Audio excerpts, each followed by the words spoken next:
This is Terrence Andre Banks with Information Age Financial Solutions, coming to you an article that I read from Economic Prism.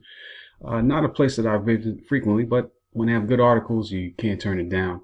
And it just kind of shows the state that we're in. I've done a number of articles just economically state in, but sometimes it just becomes that overwhelming in terms of how much we live in illusions, and we're not really taking enough time to really prepare for what's coming in the future. And the future is now. It's not something that's going to be some far off time in 10 years from now. It's actually occurring now, and it's right around us. Everything that we look at, we just need to think about things in a completely different manner. And especially for just, can't affect everybody else, just affect you and your family. So I'm going to dive right into this article. I want you to pay attention to it. And as always, I put a link inside the description. Living on borrowed time. Practically the entirety of Congress now believes that the ability to pay should not limit the ability to promise people whatever they want. There are no poll of members of Congress support this assertion. We base it on what they've communicated by real material actions.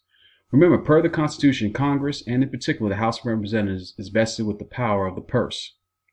They retain the authority of tax and spend public money for the federal government. Over the last 50 years, Congress has demonstrated they give less than half a rip about the government's ability to pay. Congress may be good at taxing, but they're even better at spending. According to the Treasury Department, the annual budget deficit, the shortfall between tax recipients and spending for the 2019 calendar year, topped $1.02 trillion. But that's nothing. The budget deficit for the first 3 months of the 2020 fiscal year, which started in October, is up 12% over this time last year.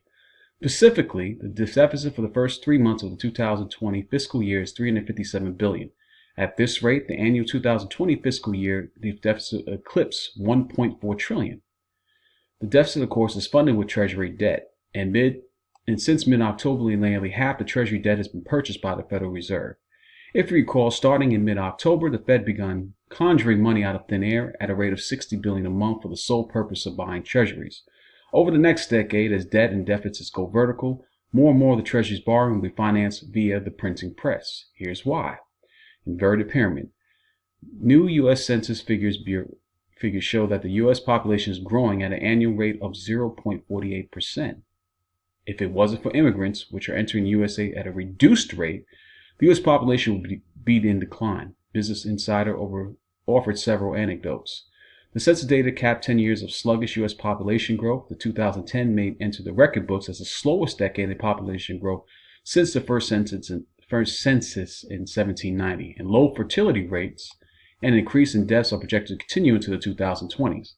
The prospect of demographic stagnation is playing a critical role in the projection of the slower U.S. economic growth over the next decade. Given small increases in the numbers of working-age Americans and as baby boomers continue retiring, going forward, a ballooning number of retirees will rely on the shrinking number of workers to power the economy. Quite frankly, this going forward scenario is unworkable. You see, when the economy is supported by young and growing demographic, the burden of debt, public debt, quickly dissipates.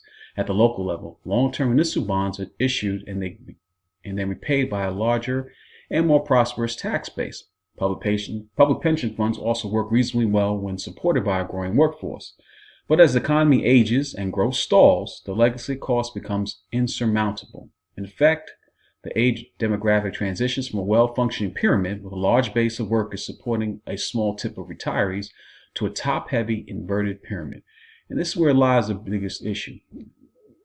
The demographics do not support it. People are continually to age. And when people age, they spend less. But they've been promised stuff that cannot be financially done. And this is where we're coming from, because as the baby boomers continue aging, there's another population coming after them that's going to be aging as well. And all of this at the backs, of younger population who needs to continue to keep the system going forward, able to get jobs, be able to purchase homes, and all the other likes. Without this being addressed, and they keep pushing it forward and voting more things to favor the old, and it's just they're essentially making the problem extremely worse. But as the economy ages and growth stalls, legacy costs are being insurmountable, as I just read. Local governments default, pensions get the shaft, public services diminish, infrastructure falls to decay and despair, and formerly grand properties degenerate to single-room occupancy housing for the wicked, much like Los Angeles Hotel Alexandria in the 1990s. So we're living on borrowed time. At the national level, the rules are a bit different, with the Fed, Treasury working in concert with the fiat dollar, and Congress raising the debt ceiling with little reservation. It is impossible for the U.S. government to technically default. However, to keep perpetuating more and more debt, the Fed and Treasury resort to mass currency debasement. As noted above, the Fed is currently printing $60 billion a month and loaning into the Treasury. This is financing about 50% of the deficit through the first quarter of the first fiscal year 2020. Moreover, this $60 billion a month, in addition to the mighty liquidity blast of upwards of $80 billion, the Fed applies to the overnight funding market to fix the repo rate below 2% as part of its program of repo madness. Without reducing fake money intervention, Washington will be forced to raise taxes, reduce spending, accept a much higher interest rate, and default. The regression would happen in short order, plus the financial system will blow out to the extreme. Yet there is no turning back, there is no graceful way out, there is no backing away from QE or repo madness. When it comes down to it, the population and age demographics make it impossible to support the accumulated debt of yesterday's spending. The likelihood of growing our way out of this mess is next to none. So what are we left with? We're left with debt financing by the wake of fake money from the Fed.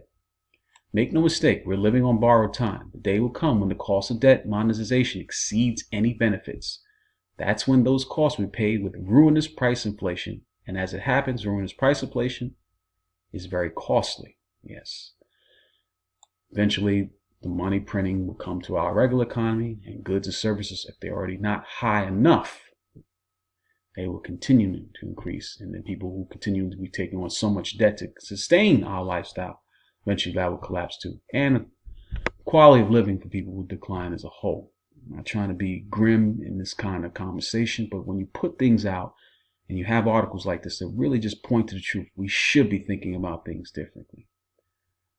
Make no mistake, we're living on borrowed time. The day will come when the cost of debt monetization exceeds any benefits. Then that's when the cost will be paid with ruinous price inflation. And as it happens, ruinous price inflation is very costly. In the meantime, everything's awesome. Shares of Teslas are trading at over $500, and somebody should say amen. If this video has been any value to you, please subscribe, leave some comments, think differently. Until my next video, I'm out.